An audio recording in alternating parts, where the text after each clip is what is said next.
Assalamualaikum warahmatullahi wabarakatuh. Waalaikumsalam warahmatullahi wabarakatuh. Alhamdulillahirabbil alamin wassalatu wassalamu ala asyrofil mursalin sayyidina Maulana Muhammadin wa ala alihi wa sahbihi ajmain amma ba'du. Yang spesial saya ini punya dua permintaan. Satu, jangan diundang lagi. Dua, saya minta maaf kalau yang ingin ngundang mohon nggak usah diteruskan. Saya akan cerita yang ilmiah begini. Kenapa saya banyak dikutip? Karena saya ini jenis kiai yang otoritatif. Jadi saya ini karena nggak menteri, sehingga kalau belajar itu serius sekali. Ini alhamdulillah ini ada Pak Muzani, orang yang bisa ngelantik seseorang jadi presiden. Masih punya utang satu, bisa nggak ngelantik kita jadi ahli surga? Begini kalau cerita ilmiah, nanti saya baca hadisnya. Ada kelebihan kita jadi manusia itu justru karena ketidaktahuan kita. Kita tentu hingga detik ini tidak melihat surga langsung, tidak melihat neraka langsung, apalagi melihat Allah Subhanahu wa Ta'ala. Tapi selalu ada teori, dan ini dibenarkan oleh semua ulama, karena ini nas itu mansus. Geniku di antara kelebihan Rasulullah SAW adalah diutus kafatan linnas untuk semua orang. Sehingga ada orang ditanya, dengan apa kamu tahu kalau Tuhan itu satu? Orang ini dengan enteng menjawab, innal isnaini, angka 2, 3, 4 dan seterusnya. Nisbatu dzalika ilal wahid nisbatul far'i ilal asli. Jadi segampang itu nerangkan ayat qul huwallahu ahad. Allah itu satu. Karena angka itu 2, 3 sampai 1 miliar 1 triliun. Nisbatu dzalika ilal wahid nisbatul far'i ilal asli. Semua itu asal usulnya satu. Begitu juga sebegitu gampangnya Syekh Nawawi Al-Bantani menerangkan. Kenapa bismillah itu dimulai ba. Huruf hijaiyah kan alif, tapi kalau bismillah dimulai dari satu ba. Ba itu ada titik satu. Anda gambar kambing, gambar apa saja, gambar Anda entah baik entah jelek, itu tetap dimulai satu titik. Nah satu titik ini disebut nuqtatil wujud, asal usul wujud. Sebab itu kitab I'anatul Thalibin, tadi Habib Nabil cerita sanad-sanadnya Mbah Mun. Sebetulnya kalau boleh angkuh, yang berhak cerita itu saya, karena kitabnya milik saya. Tapi beliau tak kasih terus cerita, ya alhamdulillah. Ada penyambungnya gitu. Nanti tak kasih lagi beliau. Ya memang yang paling berat beliau karena turunannya itu. Tapi kitabnya dari saya, jadi ya satu-satu. Kitab I'anatul Thalibin itu dikarang oleh ulama top, namanya Sayyid Abi Bakar Syato. Beliau punya murid yang sangat terkenal di Indonesia, namanya Syekh Mahfud At-Turmusi. Syekh Mahfud ini punya murid, diantaranya yang paling terkenal tentu Mbah Hashim sama Mbah Ahmad Dahlan, pendiri Muhammadiyah. Jadi kemudian kitab I'anah ini populer sekali untuk menerangkan fikih-fikih di Indonesia. Termasuk cerita bahwa wujubul jihad itu wujubul wasail lal maqasid. Jadi jihad itu wajib, itu wujubul wasail lal maqasid. Sama cari di sarah. Sekiranya dakwah itu bisa tidak dengan jihad, dengan pengajian kayak Majelis Rasulullah, kayak Majelis Nurul Mustafa, kayak kiai-kiai kampung, itu sudah cukup karena sudah isolul maksud, orang sudah menjadi kenal Allah Subhanahu wa Ta'ala. Sebab itu ketika Sayyidina Ali diutus di beberapa peristiwa termasuk di Khaybar, Sayyidina Ali didhawuhi la ayyahdiyallahu bika rajulan wahidan khairan laka min humrin na'am. Ada satu saja yang Islam karena kamu itu lebih baik daripada kemenangan. Nah, kemudian ini supaya otoritatif menghormati masjid ini, Masjid Istiqlal, masjid yang luar biasa bersejarah. Saya baca keterbatasan kita, tapi ini menjadi kelebihan. Ini hadis di Shahihul Bukhari. Nanti sebagian materinya saya tinggal supaya ini tadi otoritatif tadi, supaya semuanya pakai sanad.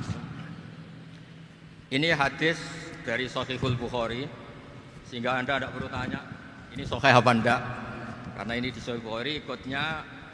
Nomor hadisnya itu 6408. Monggo kalau mau dihafal. Biasanya jenengan kan hanya hafal Arba'in Nawawiyah, ini hadis ini nomor 6408. Ada keterbatasan yang akhirnya menjadi kelebihan kita, yaitu kita tidak tahu Allah Subhanahu wa taala. Suatu saat para malaikat ditanya, apakah mereka yang membaca tasbih di sini, misalnya di Istiqlal ini, ngerti saya, kata Allah. Kata malaikat, tidak tahu. Fayaqulu hal ra'auni. Qal fayaqulu la wallah ma ra'auka. Qal fayaqulu kaifa la ra'auni.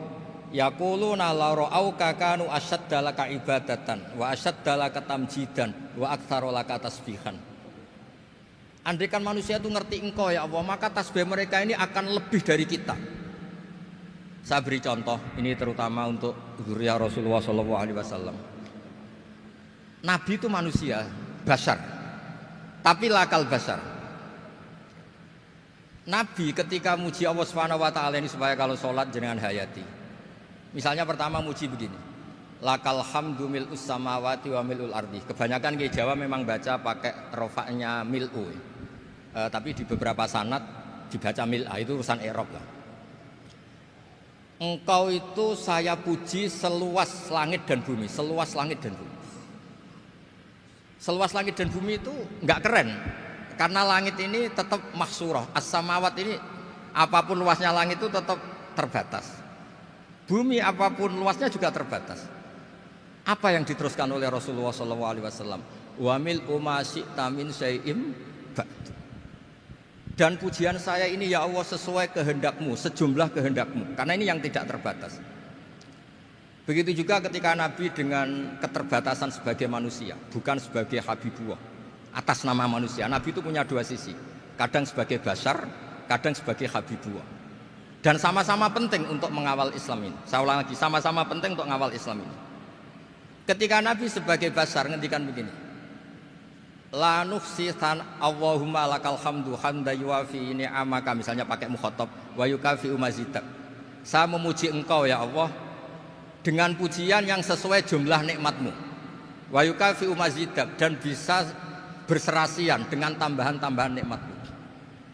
Tapi apapun luasnya nikmat itu terbatas. Sehingga Nabi nambahi, la ukhsi thana'an 'alaika anta kama athnayta 'ala nafsik. Saya muji ini tidak terhitung, sama sejumlah pujian yang engkau lakukan. La ukhsi atau la nukhsi thana'an 'alaika anta kama athnayta 'ala nafsik. Sehingga ini kreasi-kreasi Bani Adam yang malaikat itu tidak bisa. Saya ulang lagi, ini kreasi-kreasi Bani Adam yang bakat malaikat itu tidak bisa. Ini saya baca di kitab Fathul Bari, ini sarahnya kitab Bukhari. Kata Imam, ini saya ulang lagi, ini kata Imam Ibnu Hajar al-Asqalani, pensarah terbaik Bukhari. Jadi Sahihul Bukhari itu punya sarah paling terkenal namanya Fathul Bari. Itu gurunya Syekh Zakaria Al-Ansari. Syekh Zakaria itu dikenal sebagai Syekhul Islam. Itu berkahnya punya guru alim banget, kereng. Ibnu Hajar al-Asqalani itu kereng itu keras. Kalau muridnya tidak bisa itu keras sekali, tapi urusan ngaji saja. Terus punya murid itu pinter sekali, namanya Ibnu Hajar al-Haytami. Jadi beliau kalau mau ngaji ya susah, karena gurunya itu alim, nyuruh baca. Kalau mau ngajar ya susah, muridnya itu alim, takut salah. Jadi akhirnya pinter. Orang punya murid alim alama itu kan bingung. Makanya saya tidak suka kalau Profesor Nazar ngaji saya, nanti ngoreksi repot. Sudah gitu Islamnya beliau formal karena Menteri Agama, saya non formal. Lama-lama Islamnya beliau legal, saya ilegal. Kan jadi repot nanti. Makanya tadi tak bully, tak cocokkan. Kalau jenengan Menteri Agama sampai akhirat berarti top. Tapi kayaknya di akhirat saya yang ngelamar jadi Menteri Agama. Tidak ada, ini nggak penting. Ini hanya gojlokan saja supaya kelihatan bahwa menteri pun juga warga Indonesia. Begini kata Ibnu Hajar al-Asqalani, ini saya baca ya supaya penghormatan saya sama Habib Umar Hafid. Saya ini baca kitab beliau khatam serius, namanya Taujihun Nabi li Mardhati Bari, yang ditulis oleh Ustadz Fahmi bin Ali bin Ubaidun. Saya baca banyak, termasuk ketika beliau punya manhaj yang tidak populer, kata beliau fala budda antuwat tina nafsaka, ala annana khodamatu hadal kaun. Kamu harus yakin bahwa tugas kiai, tugas ulama itu khodamatu hadal kaun, mengkhidmati semua alam raya ini. Dan jangan pernah putus asa, misalnya melihat non muslim terus kamu putus asa, ini non muslim enggak. Bisa saja suatu saat rubbama aslama fakhasuna islamu. Bisa saja dia Islam fakhasuna Islam. Nah, ini wirasah nabawiyah, karena dulu Nabi ketika dari kampung Abdi Yalil dan disakiti, malaikat Jibal itu usul supaya kampung itu dihabisi. Kata Nabi apa? La bal arju ayukhrijawah min aslabihim ma ya'budu wa la yusyriku bihi syai'an. Bisa saja bapaknya masih kafir, anaknya Islam, cucu-cucunya napa? Islam. Kayak apa Nabi itu? Rojaknya Masya Allah. Nah kemudian ini kembali ke tasbih tadi. Kata Ibnu Hajar al-Asqalani, yukhadu min hadal hadis anna dzikral hasil min bani Adam a'la wa asyrafu min adzikri al hasil min al malaikah li husuli dzikril adamin ma'a kasratis syawaghil wa wujudis sawarif wa sudurihi fi alamil ghaibi bi khilafil malaikati fi dzalika kullih. Jadi kita ini enggak melihat Allah langsung, enggak melihat surga langsung, enggak melihat neraka langsung. Tapi cara kita zikir, wis nek wis di neraka yo nangis tenan. Padahal yo ora mesti mlebu neraka, lha nangis tenanan. Kayak apa iman kita? Nah, iman seperti ini sesuai kriteria awal sing dikersana Allah, alladzina yu'minuna bil ghaib. Maka andekan saya ini kok dikasih mukasyafah sama Allah untuk melihat surga, saya milih enggak melihat supaya ngikuti yang tetap ghaib. Nanti kalau saya melihat langsung kemudian iman, kata Allah, akeh tunggali aku iman mau melihat itu. Jadi kadang-kadang keterbatasan kita ini penting. Makanya masyhur Nabi pernah ngendikan tuba liman ro'ani wa amanabi, tapi wa tuba liman lam yaroni wa amanabi. Kalau orang melihat saya kemudian iman itu biasa. Ini orang zaman akhir tidak melihat saya tapi iman. Kadang-kadang itu enggak lewat Habib yang ganteng itu enggak, lewat Mudin. Wis Mudin di kampung rapati di dhuwit, ngono iku mulang tauhid ya mandi. Islam itu digawa Habib ya mandi, digawa menteri ya mandi, digawa Mudin ya mandi. Karena Islam itu kafatal napa kafatal dinnas. Nah yang enggak dipunyai malaikat adalah tadi seperti cerita saya tentang Imam Amudi. Segampang itu. Makanya di tradisi pondoknya Mbah Maimun itu ada tradisi qaddimid dirayah ala riwayah. Logika riwayat itu penting karena itu menjadi nyaman. Ya kayak tadi, Allah itu satu. Ketika kita berpikir angka 2, 3 sampai sekian miliar, sekian triliun, nisbatu dzalika ilal wahid, nisbatul far'i ilal asli. Semua itu dibanding angka 1 adalah cabang. Gambar kayak apa ruwetnya, dinisbatkan asal usulnya mesti satu nuktoh, yaitu satu titik. Nah satu titik ini kata pengarang I'anatul Thalibin, bi kana makana wa bi yakunu maya. Nah kemudian terakhir ini enggak boleh lama-lama.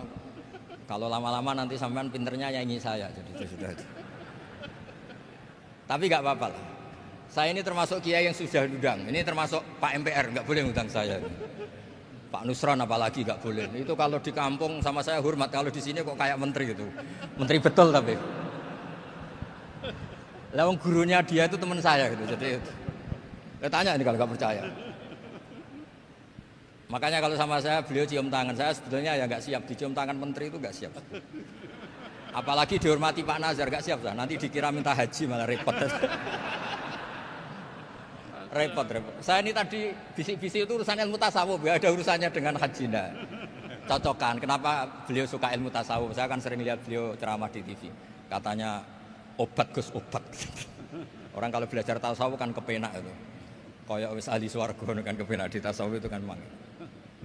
Sekarang saya cerita tentang ini karena bidang yang saya tekuni. Ada kitab tentang ulumul Quran namanya Al-Mufradat fi Gharibil Quran. Dikarang oleh Ar-Raghib Al-Asfihani. Ini kitab luar biasa. Di situ hanya cerita lafaz-lafaz per kata. Saya tadi sebelum ke sini ngajar dulu di pondoknya Beki, Baitul Qurannya Pak Kures. Karena memang saya termasuk pengajar di sana. Artinya kalau saya sering ke situ jangan iri, memang saya termasuk pengajar di sana. Termasuk pengajar yang keren maksudnya. Keren itu artinya pakai referensi, bukan asal. Begini kata kitab itu. Rasulullah SAW itu kan punya nama Muhammad, orang yang banyak sikapnya atau semua sikapnya terpuji.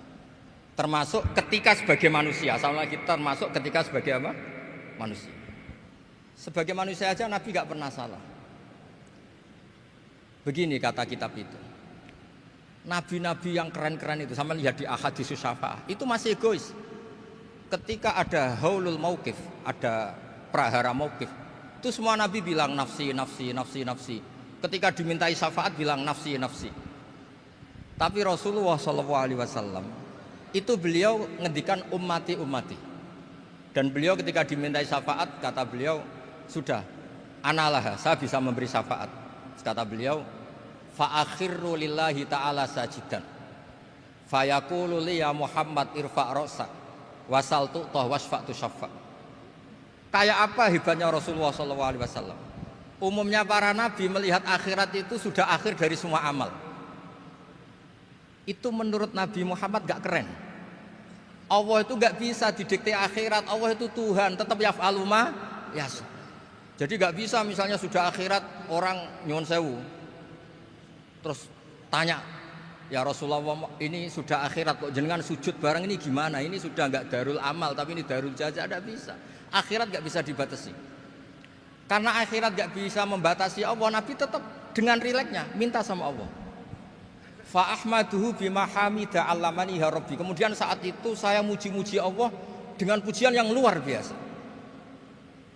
Terus kata kitab itu, fa Muhammadun ahmadu min ghairihi. Makanya beliau punya nama Ahmad. Ahmad itu afal tafdil, bukan fi'il mudhari' waqi' mutakallim. Ini pernah madrasah dulu di Qudsiyah. Tamat alhamdulillah. Beliau kalau di rumah hormatnya enggak kayak tadi, lebih dari itu. Tadi di sini pejabat tuh. Sembrono ya di sini tuh kelewat itu. Ya tapi enggak apa-apa itu. Tadi sudah dipuji, akhlaknya baik, apa-apa baik, alhamdulillah. Fa Muhammadun ahmadu min ghairihi. Ketika para nabi gak bisa muji Allah di mahsyar, bahkan mereka-mereka itu nyuwun sewu egois, hanya mikir diri sendiri, nafsi-nafsi. Rasulullah Muhammad ini punya nyali untuk muji Allah dan tetap mengajukan permohonan apa? Syafaat. Makanya disebut fa Muhammadun ahmadu min ghairihi. Sampeyan lihat di Bukhari, di Muslim. Fa ahmadu fi mahamida 'allamani ya rabbi. Tetap muji-muji Allah. Bukti bahwa teori saya benar dan otoritatif adalah yang nggak bisa hilang di surga itu juga wiridan. Ketika kita masuk surga, apa kita kegiatannya? Da'wahum fiha subhanakallahumma wa tahiyyatuhum fiha salam wa akhiru da'wahum alhamdulillahi rabbil alamin. Nah, kemudian ini juga yang terus kemudian dinyatakan al-baqiyatus sholihat. Ini kalimat-kalimat yang abadi. Karena apa? Di dunia ya kita bilang subhanallah alhamdulillah, di akhirat dia bilang subhanallah. Kayak apa kerennya kita sebagai Bani Adam? Nah, makanya disebut alladzina yu'minuna bil ghaibi. Wong tidak melihat Allah, tidak melihat surga, tidak melihat neraka, tapi iman kita ini kayak iman sing musyahadah. Iman sing hakul yakin, ainul yakin. Kenapa demikian? Ya karena tadi kita diajari terus menerus oleh Rasulullah SAW. Yang terakhir saya cerita mukjizat. Ini juga terkait dengan betapa mudahnya hadad din ini di logika, dicerna. Kata Rasulullah SAW, sabda Nabi di hadis, saya ulang lagi ini hadis sahih, di bab awal Fadailul Quran di Sahihul Bukhari. Dicek kalau nggak percaya dicek. Ma minal anbiya'i nabiyyun illa u'tiya minal ayati ma misluhu amana alaihil bashar. Wa innama kana alladzi utitu wahyan auhahu wa ilayya fa arju an akuna aktsarahum tabi'an yaumal qiyamah. Enggak ada nabi kemudian kecuali dikasih wahyu, dikasih mukjizat. Dan mukjizat ini dahsyat sehingga orang itu dipaksa iman. Kayak Nabi Soleh, ada unta besar keluar dari batu. Nabi Musa punya tongkat dipukulkan ke Laut Merah langsung menyibak jadi daratan. Tapi kata Nabi Muhammad SAW, kata, saya itu tidak punya mukjizat kayak itu, juga gak ingin. Saya ini dikasih mukjizat Al-Quran. Dan saya berharap karena mukjizat Quran ini adalah terus kemudian umatku menjadi yang terbanyak ila yaumil qiyamah. Sekarang kita berlogika. Ini kata kitab Fathul Bari lagi. Kita berlogika. A'jaza yu'jizu i'jazan. Sesuatu yang menjadikan orang lain nggak mampu disebut i'jaz. Kemudian karena ayat menjadi mukjizat, sesuatu yang kita sepakat tidak mampu. Nah kalau itu masalahnya, tongkat dipukulkan laut kemudian menjadi kering, kita mampu enggak? Enggak kan? Tapi pertanyaannya, Anda bikin nyamuk mampu enggak? Enggak kan? Anda bikin sapi, bikin unta mampu enggak? Enggak kan? Makanya Nabi Muhammad SAW cukup, sudahlah kamu itu manusia. Bahkan sekedar menciptakan lalat itu enggak bisa. Inna la yastahi ayyadriba masalam ma'aba'udatan fama fawqaha. Kemudian mukjizat ini sama Nabi dicontohkan hal-hal yang keseharian kita. Wa min ayatihil lailu wan naharu wasyamsu wal qamar. Sekarang peristiwa laut dibelah Nabi Musa dengan matahari yang enggak pernah turun mesin, itu keren mana coba? Keren matahari yang enggak pernah turun. Terus kata Ibnu Hajar al-Asqalani, li'annal mu'jizat al-madiyah kanat khisyatan tusyahadu bil absor kana qati soleh wa asa Musa wa mu'jizatul Qur'an tusyahadu bil basirah fakana man yattabi'uhu atau yatba'uhu li ajliha aksar fa innal ladzi yusyahadu bil absor yang qaridu bingkiradi musyahidihi wal ladzi yusyahadu bil basirah bakin, ya saya ulang lagi, bakin, ya bagian terus disaksikan orang sing ja'a badal awali mustamirran. Begini logikanya. Mukjizat kayak nakoti soleh atau Asa Musa yang terkenal. Saya andaikan jadi umatnya Nabi Musa terus dikasih tongkat itu, terus bisa apa coba? Ketika kita punya utang disuruh nyaur, ya nggak bisa dipakai jaminan kan. Sudah gitu orang tanya ini asli apa enggak? Kalau asli buktikan, kan ya repot. Tapi kalau kita jadi umatnya Rasulullah SAW ditunggoni Quran, punya banyak masalah resepnya sabar. Kalau nggak bisa sabar ya nyari kiai-kiai tukang ijazah nak menodongannya mandi. Karena orang mensifati Allah itu macam-macam. Makanya saya pastikan nggak ada agama yang mengajarkan rasional kayak agama apa? Islam. Makanya liqaumi yaqilun liqaumi yatafakkarun. Coba misalnya nyamuk. Kamu bikin nyamuk tidak bisa kan? Nyamuk punya organ tubuh kecil, organ tubuhnya punya urat. Kamu mikirnya kayak apa? Sekedar bikin patungnya saja tidak bisa, apalagi bikin nyamuk. Jadi untuk mengakui kudronya Allah yang tidak terbatas dan kita lemah, itu tidak usah nunggu peristiwa kayak terbelahnya laut. Cukup wa ma min dabatin fil ardi wala ta'ir yatiru bi janahihi illa umamun amsalukum inna fi khalqis samawati wal ardi waqtilafil laili wan nahar, seterusnya la ayatil liqaumi yaqil. Nah gara-gara pola yang diajarkan Nabi itu ila yaumil qiyamah orang tetap Islam karena nyaman dengan kepastian mukjizat ini baqiyah ila yaumil qiyamah. Itu kayak apa baiknya Nabi. Makanya saya suka tadi burda yang dibaca. Ada ulama kayak Muhammad bin Said Al-Busiri yang ngarang burda. Itu kalau berpikir itu sederhana. Ngeten lho Gusti, malah nerangno pangeran. Lama da'awa da'ina li ta'ati bi akramir rusli kuna akramal umami. Ngeten lho Gusti, karena Rasul Muhammad itu terbaik, ya logikanya umatnya juga terbaik. Jadi lama da'awa da'ina li ta'atihi bi akramir rusli mesti kuna akramal umami. Jadi burda ini saking manjanya sama Allah sampai bilang gini. Wala yadhiqa Rasulullah jahuka bi idzal karimu tajalla bismimun takimi. Ya Allah, engkau telah menamai Nabi engkau itu Raufur Rahim, yang penuh kasih sayang, yang sohibus syafa'ah. Maka ketika engkau ingin nyiksa kami dengan alasan engkau ini al-muntakim, dat yang bisa nyiksa orang maksiat, jenengan harus ingat ya Allah bahwa Nabi kita itu Nabi yang engkau gelari Raufur Rahim. Ya kalau gitu jangan jadi nyiksa. Terus gunanya apa digelari Raufur Rahim reso nyafaati gitu. Itu jenenge wala yadhiqa Rasulullah jahuka bi idzal karimu tajalla bismimuntai. Terus fa inna min judika dunya wa darrataha wa min ulumika ilmal lauhi wal qalam. Dan itu juga yang dibuktikan Rasulullah SAW. Sampai beliau ngendikan likulli nabiyyin da'watun mustajabah wa akhtabi da'wati syafaatan ummati yaumal qiyamah. Semua nabi itu punya doa yang mustajab dan semuanya sudah dipakai di dunia. Tapi saya menyimpan jatah itu supaya saya tetap punya hak syafaat fi yaumil qiyamah. Dan ini bukti-bukti bahwa ilmu yang selama ini diajarkan para habaib, para kiai itu otoritatif. Saya hanya bantu jenengan memastikan kalau hadis itu sahih dimaknai oleh ulama-ulama yang kredibel. Ya, perjanjian terakhir tadi. Saya ini termasuk kiai yang sergap, tanya Mas Nusron, Pak Muzani juga pernah ke rumah saya.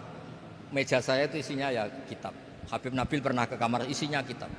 Jadi kalau jenengan ngundang saya itu berhadap-hadapan sama hukumnya Allah, yaitu ganggu orang belajar gitu aja. Mohon ngoten mawon. Assalamualaikum warahmatullahi wabarakatuh.